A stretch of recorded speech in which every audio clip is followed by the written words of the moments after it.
BJP सिर्फ hat trick की तैयारी 2024 के चुनावों में नहीं कर रही है, बल्कि इस बार 400 का टारगेट एनडीए के लिए रखा है।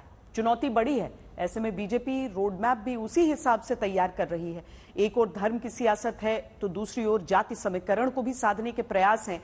विपक्ष जहां ओबीसी के मुद्दे पर सरकार को घेरने की कोशिश कर रहा है, तो बीजेपी ने कर्पूरी ठाकुर का भी दांव खेला। वहीं पीएम मोदी खुद का चेहरा आगे करके विपक्ष के इस मुद्दे को कमजोर करते नजर आते हैं। इतना ही नहीं, दलित वोट बैंक में भी बीजेपी ने जबरदस्त सेंधमारी की है, जिसे और बढ़ाने की तैयारी चल रही है। इसके अलावा राम मंदिर की प्राण प्रतिष्ठा इस चुनाव में बीजेपी का एक बड़ा मुद्दा होगा।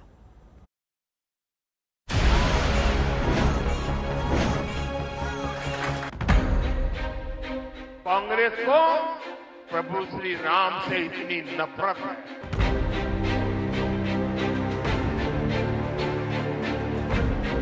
जाति की भलाई के नाम पर अपने परिवार के स्वार्थ की राजनीति करते हैं। उनको इतना सबसे बड़ा ओबीसी नजर नहीं आता।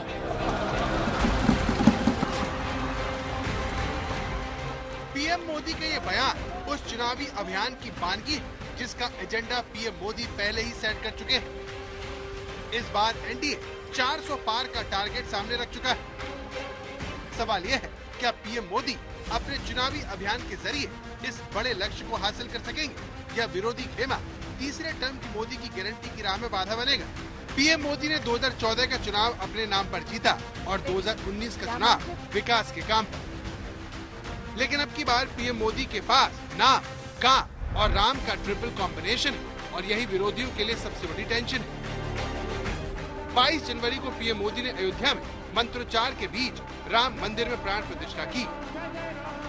उसके बाद देश भर में उठी राम लहर से साफ हो गया कि चुनाव से पहले पीएम मोदी को विरोधियों पर हमले का सबसे अहम मुद्दा मिल गया है।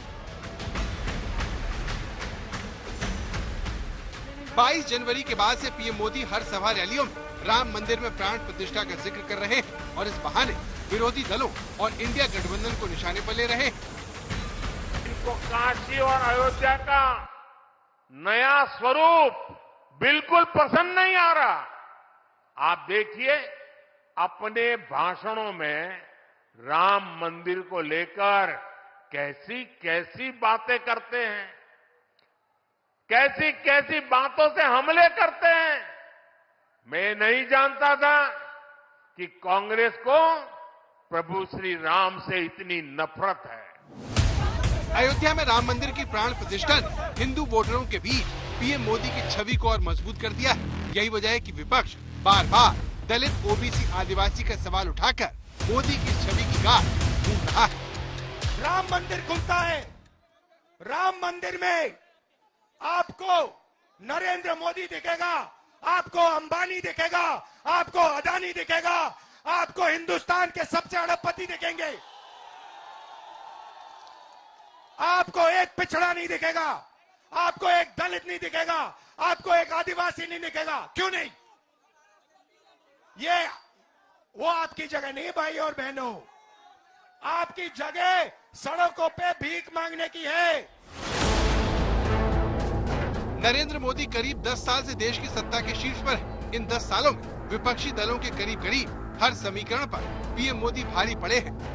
2014 में जहां बीजेपी को 40 अनुसूचित जाति की सीटें मिली और 27 एसटी सीटें मिली थी, 2019 में बढ़कर 46 अनुसूचित जाति की सीटें मिली और 31 एसटी सीटें मिल गयी, जबकि कांग्रेस 2019 में घटकर 5 एससी सीटें और 4 एसटी सीटों पर सिमट गयी। पीएम मोदी भी अपनी ताकत के इस बड़े आधार को अच्छे से समझते हैं। यही वजह है कि जाति वाली सियासत को बांटने वाला बताकर वो लगातार विरोधियों पर हमला बोलते हैं। हमारे देश में जाति के नाम पर उकसाने और उन्हें लड़ाने में भरोसा रखने वाले इंडी गठबंधन के लोग दलित, वंचित के हित की योजनाओं का विरोध करते हैं। और सच्चाई ये है कि ये लोग जाति की भलाई के नाम पर अपने परिवार के स्वार्थ की राजनीति करते हैं। हालांकि लोकसभा की चुनावी लड़ाई में विरोधी दल दलित, आदिवासी वोटों को साधने की हर संभव कोशिश कर रहा है। पीएम मोदी के विजय अभियान को रोकने के लिए अलग अलग फॉर्मूला दे रहा है। ये सरकार पीडीए के खिलाफ है, ये पिछड़े, दलित और अल्पसंख्यकों के खिलाफ सरकार है। ये कभी न्याय नहीं दे सकती। और मैं आपसे कहना चाहता हूँ, जो आरक्षण की मूल भावना थी उससे भी खिलवाड़ ये सरकार कर रही है। इसीलिए किसी का कोई भगवान हो, हमारा पीडीए भगवान। तो ओबीसी वोटों पर इस बार सबसे बड़ा संग्राम। कांग्रेस लगातार ओबीसी की हिस्सेदारी और जातिगत जनगणना का मुद्दा उठा रही, समाज के विकास के लिए इसे सबसे जरूरी बताती, साथ ही मोदी सरकार पर पिछड़े वर्ग की अनदेखी का इल्जाम भी लगाती है। ये जाति जनगणना होनी चाहिए। देश को पता लगना चाहिए कि इस देश में ओबीसी कितने हैं। उसके बाद नरेंद्र मोदी जी के भाषण बदल जाते हैं। लोकसभा चुनाव के करीब आने के साथ ही ओबीसी जातियों की गिनतियों की मांग बढ़ती जा रही है और सिर्फ राहुल गांधी ही नहीं बल्कि तमाम विपक्षी पार्टियों की ओर से ये मांग उठ रही है।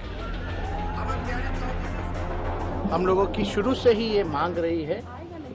सड़क से संसद तक हम लोगों ने संघर्ष किया था। जातीय जनगणना हम लोग चाहते थे, लेकिन बिहार में हम लोगों ने जाति आधारित गणना हम लोगों ने कराया है। दरअसल इस मांग के पीछे ओबीसी वोटों का वो सियासी समीकरण है जो मोदी की जीत अहम फैक्टर बना हुआ है। बीजेपी को मिलने वाले ओबीसी वोटों का ग्राफ लगातार बढ़ रहा है।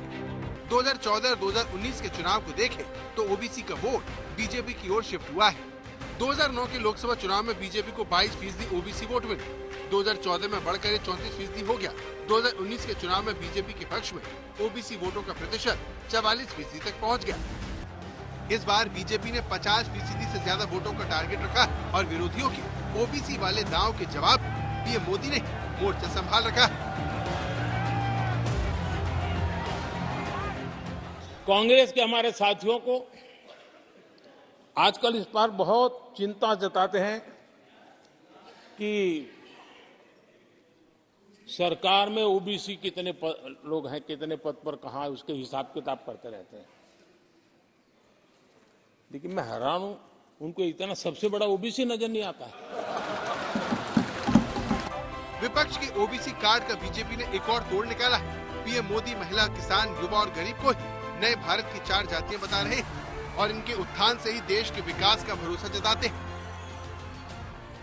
मेरे लिए देश की सबसे बड़ी 4 जातियां हैं। मेरे लिए सबसे बड़ी जाति है गरीब, मेरे लिए सबसे बड़ी जाति है युवा, मेरे लिए सबसे बड़ी जाति है महिलाएं, मेरे लिए सबसे बड़ी जाति है किसान। इन 4 जातियों का उत्थान ही अगर भारत को विकसित बनाएगा, और अगर 4 का हो जाएगा ना, इसका मतलब सबका हो जाएगा। यानी विकास वाला फॉर्मूला, जाति वाली राजनीति का जवाब और श्री राम की भक्ति की शक्ति के जरिए पीएम मोदी एनडीए 400 पार की गारंटी दे रहे हैं और बीजेपी नेता पीएम की इस गारंटी की कामयाबी पर भरोसा देते हैं। बसपा कांग्रेस का यूपी में खाता नहीं खुलेगा। सभी 80 सीटें वहां भारतीय जनता पार्टी गठबंधन जीत रहा है और भारी अंतर से जीत रहा है। और मैं एक ही जाप करता रहता हूं, सीताराम सीताराम। बिहार की 40, यूपी की 80, 120 श्री रामलला का भव्य मंदिर बनाने के लिए, प्राण प्रतिष्ठा समारोह को सफल बनाने के लिए, पूरे देश को राममय बनाने के लिए माननीय मोदी जी को यह गिफ्ट देगा बिहार और यूपी मिलकर के 120। मुद्दे और भी कई, दोनों पक्षों की ओर से गोलबंदी हो रही है। पीएम मोदी के जवाब में तमाम विरोधी पार्टियां एकजुट हो रही हैं। इन कोशिशों के बीच विपक्ष क्या पीएम मोदी को चुनौती दे पाएगा या तीसरे टर्म की गारंटी के साथ मोदी फिर से वापस आएंगे?